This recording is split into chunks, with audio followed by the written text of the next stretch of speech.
এখন দেখো আমি জানলার পাশ থেকে দেখাচ্ছি তোমাদেরকে, খুব জোরে বৃষ্টি হচ্ছে, বাট শিলা বৃষ্টি হচ্ছে, নর্মাল বৃষ্টি না। হয়তো ক্যামেরা স্ক্রিনে অতটা দেখা যাবে না।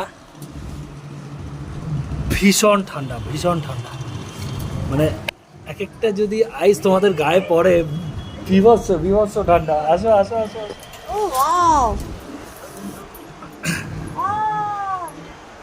বিভৎস ঠান্ডা। মানে এই ধরনের শিলাবৃষ্টি কলকাতায় কখনো দেখা যায় না, খুব কম, খুব রেয়ার। বরফ পড়ছে, বরফ পড়ছে। মানে আমরা কাল পরশু করে যখন গুলমার্গ সোনমার্গে উঠবো, কি ঠান্ডা, তখন যে কি ঠান্ডা, আমরা ভাবছিলাম এত জ্যাকেট কেন আনলাম। হ্যাঁ, তখন বোঝা যাবে। দারুণ ওয়েদার, মানে এই সমস্ত ওয়েদার কাটাতেই কিন্তু মানুষরা ভ্রমণে বেরোয়, সবকিছু ভুলে গিয়ে এখন সবকিছু ভুলে গিয়ে। একদম আই লাভ উইথ ঠান্ডা ঠান্ডা মৌসুম। ওই যে বৈষ্ণব মাতার মন্দির, কিন্তু এই সময় যারা যাত্রা করবে খুবই পুণ্যবান, দারুণ, মানে একটা আলাদা এক্সপিরিয়েন্স, সিরিয়াস।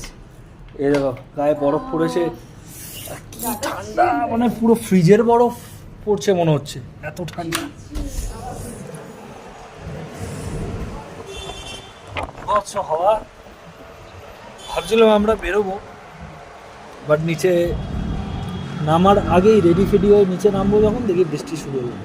এই ধরনের পাহাড়ি এলাকায় কখন বাজ, কখন বৃষ্টি, কখন কি ওয়েদার কেউই বলতে পারে না।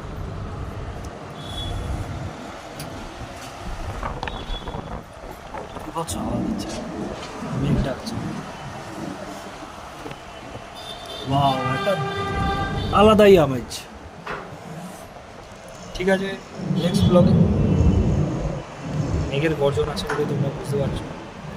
চলো নেক্সট ব্লগে আবার দেখা হচ্ছে তোমাদের সাথে। বিভৎস ঠান্ডা লাগছে, গায়ে কিছু সেরকম পড়াও নেই।